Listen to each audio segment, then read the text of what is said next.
When did you decide to become your own boss? When was the event or events that led to it? Um, so I was working for the Hyatt Regency Hotel. Some older viewers of my stream might know this story. And I was working for the Hyatt Regency Hotel as a concierge. And a concierge is basically you basically are a complaint desk. I don't know how else to describe it. If anybody ever worked in hotel management, they would know this. But so there's like different types of things. There's like the bellhop, okay, I think is his name. The guy that brings your luggage upstairs. That guy gets tipped to fuck, dude. That guy makes like bank, okay? And that guy sat right next to me. So that all that guy does is drag your luggage to your room for you. And he gets like a $20 tip every time. Okay, you don't tip a concierge shit, even though they work way harder. So like an example of like concierge stuff is like, basically it's like, I don't like it. And then you just have to deal with that. Like, so you get people to come to your desk and they have all kinds of complaints, like the pool's too hot or the movie theater in there is not good or like, and they ask you really dumb questions too. So I worked in Lake Tahoe in the, let me show you a picture of Lake Tahoe. Here's where I lived, okay? I lived here for a long time. Lake Tahoe, really beautiful place, right? Here's something else that you'll notice about this place. It's really fucking big, okay? Here's something else you'll notice about this place. There's no way to enter this place. You cannot go to Lake Tahoe without seeing the lake. It's physically impossible. You can't teleport in, you can't fly in, you can't drive in. There is no way to get into the Tahoe Basin without seeing the lake. I don't care, okay? Like, there's just no way, all right? So, the number one question that I would get asked, and I guess this was like some kind of forewarning, some kind of future that this was gonna happen too, because I get asked the same fucking questions on Twitch millions of times a day, right? Was, where's the lake? Where's the lake? The Hyatt Regency Hotel in Incline Village, Nevada, is located literally 2 minutes away from the lake. You can walk down the street and you get to the lake. There's no way that you got to the hotel without knowing where the lake is, sir. So the lake is right fucking there, okay? That's where it is. Just walk that direction, the direction that any way you could have gone. And then the second question that I got that was the most common question asked was, when are the whale watching tours? When are the whale watching tours? It's a freshwater lake, okay? When are the whale tours? Okay, all right. So anyway, concierge desk was a pretty shitty job. And there was a person at that pretty shitty job who was my supervisor. And she was very draconian. She'd make me come to work like super early blah, blah, blah. But I was pretty good at marketing. This is back in the time when I was like learning how to do like marketing stuff. So one day, the general manager of the hotel came down to see us. And I was like, hey, why isn't there a thing where we could just answer a lot of the questions that people ask, you know, about the hotel? Because I get asked these questions like a million times, and like maybe people could benefit from having that knowledge.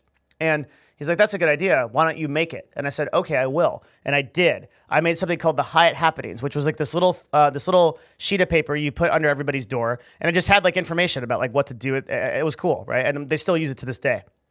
And I did that for the GM. So then the GM fucking loved me. And I had a lot of special privileges. And this really pissed my supervisor off. So one day, my grandmother comes up, and she's in her 80s. And she comes up to Lake Tahoe, and she calls me up, and she said, Devin, I really want to have lunch with you.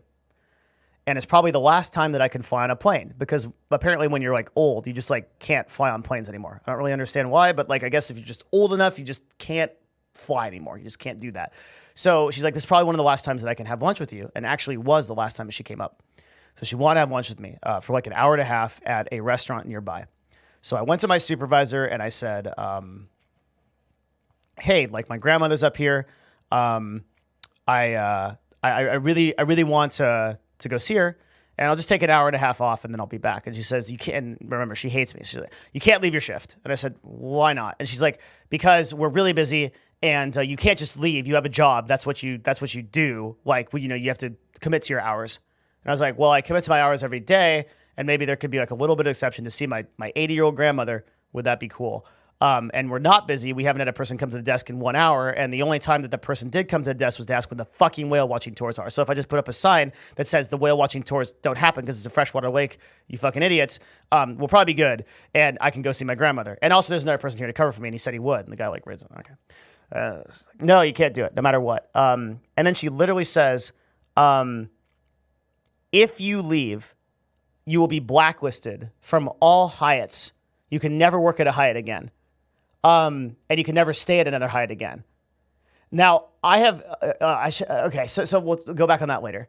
So, I got really mad, and this is, remember, I'm 16, okay, so or I was 18, I don't know how old I was. I was young, but I was like, I said some really douchey shit that I wouldn't have said before.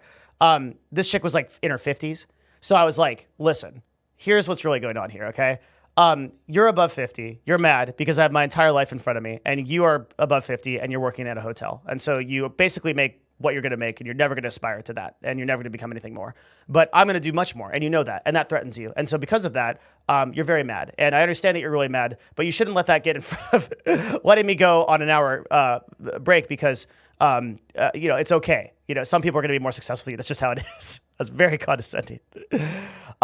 She fucking flips out immediately. It gets so fucking mad. It's like yelling at me in the back of this of the back room of the concierge desk. He's getting super mad, and so she calls security, and security's like these two Polish guys that show up.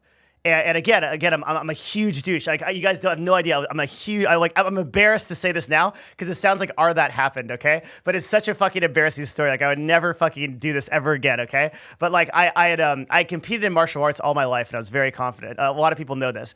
And so these two security guards come up and they're like, "You're leaving with us," and they're like going to grab my arm, and I'm like, "Listen, either I walk out of this hotel." I looked at them right in the eye. I'm like, "Either I walk out of this hotel on my own, or you don't walk out of this hotel." And they're like.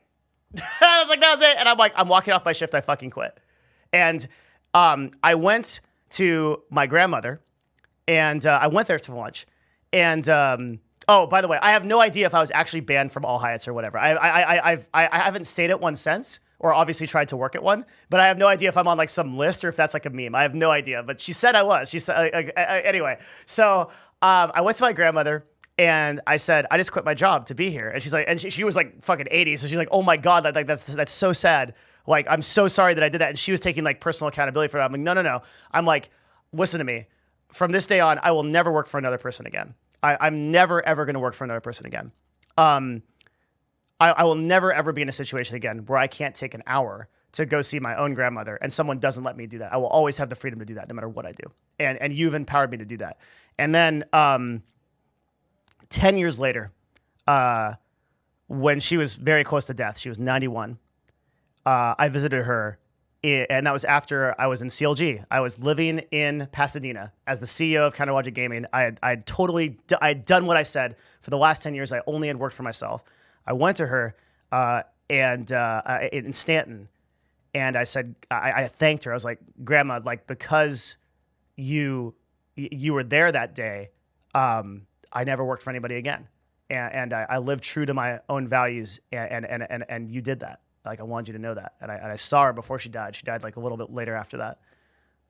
And that's how I did that, is because I just made a commitment to because there was, sorry, I'm kind of a crazy subject, but there was something symbolic about that visit and seeing her, right? That was who the fuck am I gonna be if I don't have control of my life? And it doesn't mean you have to be an executive, or it doesn't even matter that I've later learned that you can work for other people and you can be on a team, you can be in a job, right? And it's totally fine. But you should never be in a situation where somebody where you'd have to sacrifice something very important to you to fulfill somebody else's arbitrary fucking deadline or revenue goals or something like that, and whatever it is, whatever the reason was, I realized then that there was a very important aspect of freedom that I needed from that exchange, and that I would go back and I would probably work for someone or on a team or something again, but I would always retain that freedom and that promise to my grandmother. Walk, little walk, small talk, big thoughts. Gonna tell them all just what I want. That street, 2 streets, I see you and me hanging on the empty swings.